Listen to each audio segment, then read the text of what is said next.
where we were working on Alzheimer's disease, and the title of my project was Synthesis and Acetylcholine Inhibitory Activity of Nantamine Dimers. I just want to start off by giving you guys some interesting facts that you can read on the board, but the one that I want to point out is the third one, that a new person is diagnosed with the disease every 70 seconds, and that one really intrigued me, and I did further calculations to see that that's over 1,200 people daily that are infected with this disease, so it's like becoming more and more of a problem. Um, for the introduction and background information, Alzheimer's disease is the most common neurodegenerative disease within the elderly in the United States, and there are currently 4 approved drugs available to treat the disease. Those 4 drugs are donepezil, rivastigmine, galantamine, and tacrine.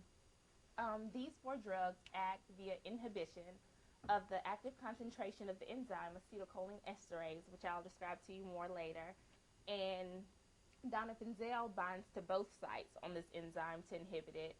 Rivastigmine, galantamine, and tacrine only bind to one site on this enzyme. And so I guess you're thinking, if there are already treatments out, why do you need a better treatment?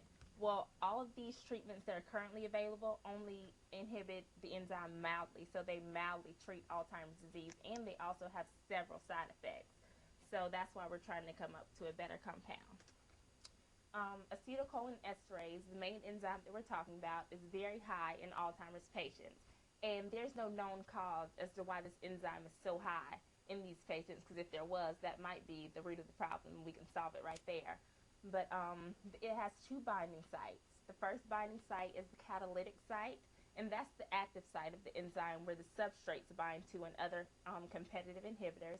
And then the other site is the peripheral anionic site, and that's a picture of acetylcholine esterase right there, the enzyme. But the peripheral anionic site is another site on the enzyme where non-competitive inhibitors can bind to and other substrates.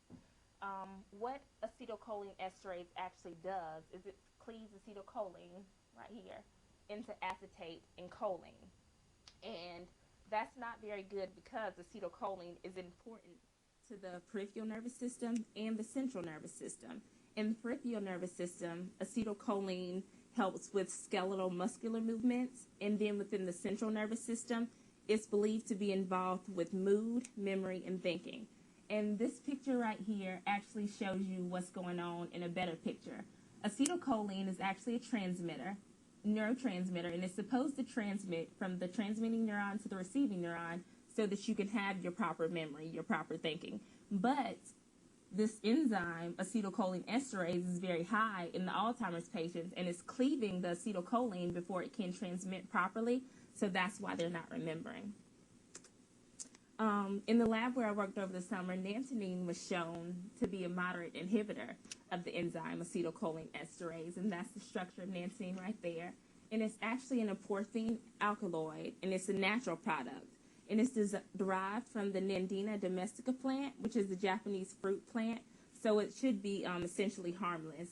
And molecular docking experiments also show that nantamine can bind to the catalytic site of acetylcholine esterase and the peripheral anionic site of acetylcholine esterase. And something else worth mentioning is that inhibitors of the peripheral anionic site prevent aggregation of toxic amyloid peptides.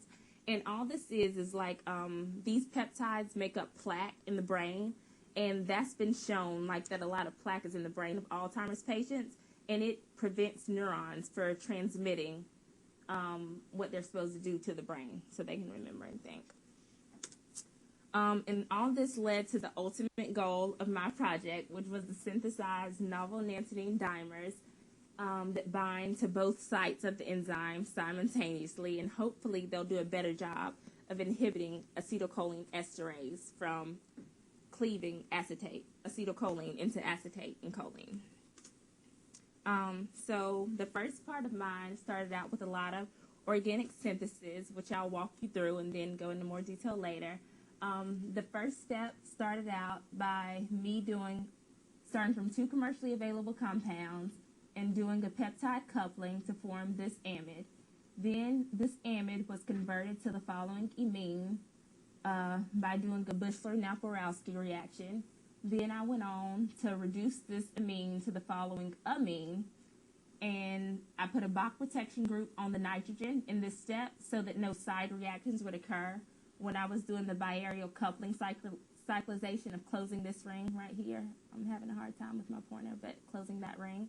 And then I went on to cleave the Bach using zinc bromide to form this nornanthonine compound, which was the main thing that I needed to make the dimers.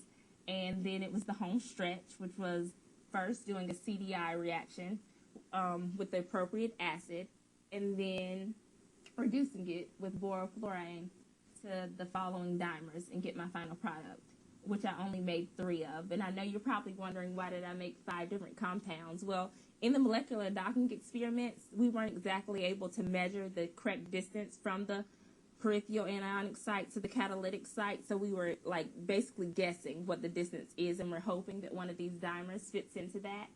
But even though the chemistry looks pretty easy, it was actually pretty hard and took up all 10 weeks.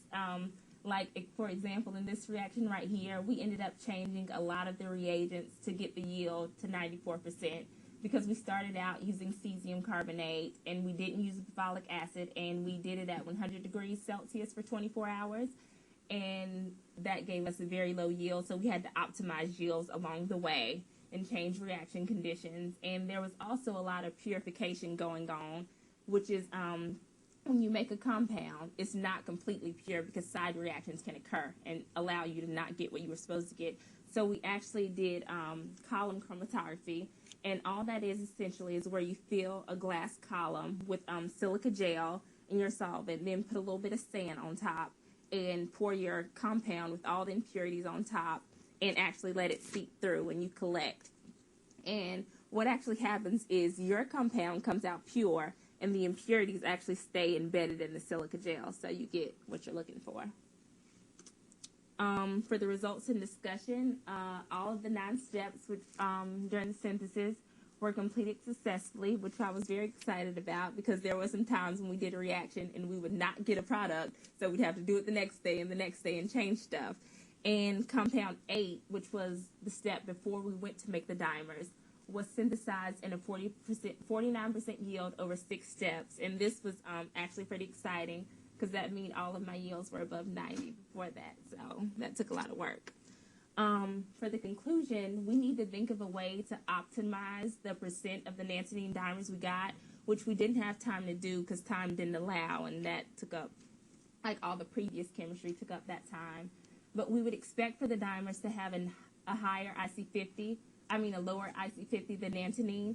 And what an IC50 is it tells you the amount of the compound, which is these nanthonine dimers, but I can say drug in this case, the amount of the drug it takes to inhibit half of the enzyme. And you want that to be as low as possible, because that means it's doing a great job at inhibiting. And we want it to be a more evasive inhibitor of the enzyme. So for future direction, there's actually 2 main areas. There's a chemistry aspect and a biology aspect. And as far as the chemistry goes, it's in the last step again, making the dimers. We decided that we could actually reduce the acids to their aldehydes and do a peptide coupling in 1 step to make the dimers, instead of doing 2 steps as we did before, and that might up the yield a little bit better. And then as far as biology goes, we need to evaluate the inhibition of the nanthonine dimers. And first we would test these results by TLC assay. And TLC assay is qualitative, and it will just tell us, yes, it does inhibit, no, it doesn't inhibit. And then we test the results by microplate assay, and microplate assay is quantitative, and it would tell us how much it actually inhibits the enzyme. And then we would graph and calculate the IC50, which I described to you earlier. And the results will tell us if the nanthonine dimers inhibit acetylcholine esterase, and if they're more evasive inhibitors than nanthonine, which we'd hope. And I'd like to thank some people from my home institution for helping with my recommendation letters and always being supportive. Melanie Cooper and Karen Krieger, Spur, Hunter College, and Leadership Allowance for this opportunity. Dr. Harden for being so patient with me and letting me work in his lab this summer. And then all my fellow lab mates, because they were really amazing, helping me, teach me techniques, and they didn't expect me to know everything, and they were expecting me to make mistakes. So, and the NIH for supporting it and funding it.